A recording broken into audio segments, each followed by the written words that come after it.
Hi friends, வாங்க மக்களே. இன்றைக்கி நம்ம வீட்டுக்கு என்ன வீடியோ பார்க்க போகிறோம்னு பார்த்தீங்கன்னா, சவுத்தர்ன் ரயில்வேலேருந்து பார்த்தீங்கன்னா ஒரு வேக்கன்சி அனௌன்ஸ் பண்ணியிருக்காங்க. ஸோ என்ன வேக்கன்சின்னு டீட்டெயிலாக பார்க்கலாம் வாங்க. Engagement of act apprenticeship under apprenticeship act 1961 notification கொடுத்துருக்காங்க. முழுக்க முழுக்க உங்களுக்கு பர்மனெண்ட் கொடுக்கல, உங்களுக்கு அப்ரெண்டிஸ்ஷிப்பாக தான் கொடுத்துருக்காங்க. அதுக்கான ஓப்பனிங் டேட் பார்த்தீங்கன்னாக்கா, அப்ளிகேஷன் ஓப்பனிங் டேட்டு 25/8/2025 கொடுத்துருக்காங்க. லாஸ்ட் டேட் பார்த்தீங்கன்னாக்கா 25/9/2025 கொடுத்துருக்காங்க. ஸோ அதுக்குள்ளே நீங்கள் வந்து ஆன்லைன் அப்ளை பண்ணிக்கலாம் நீங்கள். ஸோ ஒரு கேண்டிடேட்டில் கொஞ்சம் மஸ்ட்டாக வாட்ச் பண்ணுங்க. இதை முக்கியமான பாயிண்ட் கொடுத்துருக்காங்க பாருங்கள். Candidates residing in the following locations areas falling within a geographical jurisdiction of Southern Railway alone are eligible to அப்படின்னு போட்டிருக்காங்க.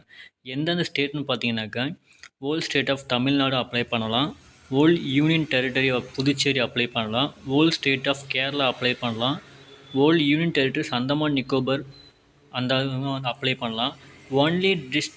Only the 2 district of Andhra Pradesh and namely Andhra Pradesh ஸ்டேட்டில் இருக்க எஸ்ஆர் நெல்லூர் அண்டு சித்தூர் மட்டும் தான் அப்ளை பண்ண முடியும். அடுத்து பார்த்தீங்கன்னா ஒன்லி 1 district ஆஃப் கர்நாடகாவில் இருக்கிற நேம் தக்ஷிணா கன்னடா என்ற டிஸ்ட்ரிக்ட் மட்டும் தான் அப்ளை பண்ணுற மாதிரி இருக்கும். ஸோ அது தெளிவாக கொடுத்துருக்காங்க பாருங்கள். எலிஜிபிளுக்கும் கண்டிப்பாக அப்ளை பண்ணிக்கலாம் நீங்கள். இதில் முக்கியமான இன்னொரு பையன் கொடுத்துருக்காங்க பாருங்கள். This notification is purely for giving apprenticeship training and not for employment. There is no graduate employment. அதாவது பர்மனெண்ட் பண்ண மாட்டாங்க, முழுக்க அப்ரெண்டிஸ்ஷிப்பாக தான் கொடுத்துருக்காங்க. ஸோ அது அந்த அப்ரெண்டிஸ்ஷிப் எத்தனை வருஷம்னா 10 வருஷம் மட்டும் தான் நீங்கள் அதில் ஒர்க் பண்ணுற மாதிரி இருக்கும். அதுக்கப்புறம் நீங்கள் லீவ் வர மாதிரி சொல்லி தெளிவாக கொடுத்துருக்காங்க. ஸோ அதுக்கு வந்து பார்த்தீங்கன்னா course complete active certificate apprenticeship கொடுத்துருக்காங்க. நெக்ஸ்ட் பார்த்தீங்கன்னா என்ஏசி அதாவது நேஷனல் அப்ரெண்டிஸ்ஷிப் ஆக்ட் கொடுத்துருக்காங்க. ஸோ இது ரெண்டும் பேஸ் பண்ணி தான் அவங்க வந்து அந்த அப்ரெண்டிஸ்ஷிப் க்ளோஸ் பண்ணுவாங்க. உங்களுக்கு எனக்கு வேக்கன்சி எடுக்கிறதும் சரி க்ளோஸ் பண்ணி எல்லாமே அந்த ஆக்டில் தான் பண்ணுவாங்க. ஸோ அது டைமே பார்த்து யூஸ் பண்ணிக்கோங்க. ஃப்ரெஷர்ஸ் கேட்டகரி கேட்டிருக்காங்க பாருங்கள் ஃப்ரெண்ட்ஸ். உங்களுக்கு எந்தெந்த ஃப்ரெஷர் கேட்டகரியில் எந்தெந்த கேஸ்ட்டுக்கு எத்தனை வேக்கன்சி இருக்குது தெளிவாக கொடுத்துருக்காங்க பாருங்கள். ஃபிட்டர், வெல்டர், பெயிண்டர், ஃபிட்டர் தனித்தனி எல்லாமே எந்தெந்த வேக்கன்சி எந்தெந்த போஸ்டிங் கொடுக்குறாங்களோ அந்தந்த போஸ்டிங்க்கு எல்லாமே எல்லாமே தெளிவாக கொடுத்துருக்காங்க. ஸோ நோட் பண்ணிக்கோங்க. ஸோ அதுக்கு தகுந்த மாதிரி நீங்கள் அப்ளை பண்ணுற மாதிரி இருக்கும் நீங்கள். ஸோ நெக்ஸ்ட்டு பார்த்தீங்கன்னாக்கா, மொத்தமாக அந்த வேக்கன்சி பார்த்தீங்கன்னா 3000 வேக்கன்சி ப்ளஸ் கொடுத்துருக்காங்க உங்களுக்கு.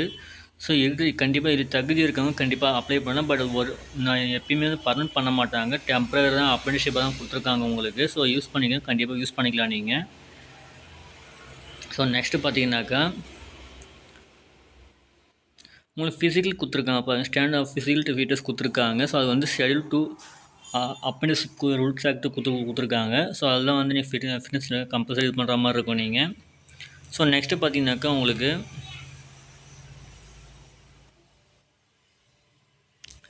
எந்தெந்த ட்ரேடுக்கு என்னென்ன குவாலிஃபிகேஷன் கொடுத்துருக்காங்க பாருங்கள்.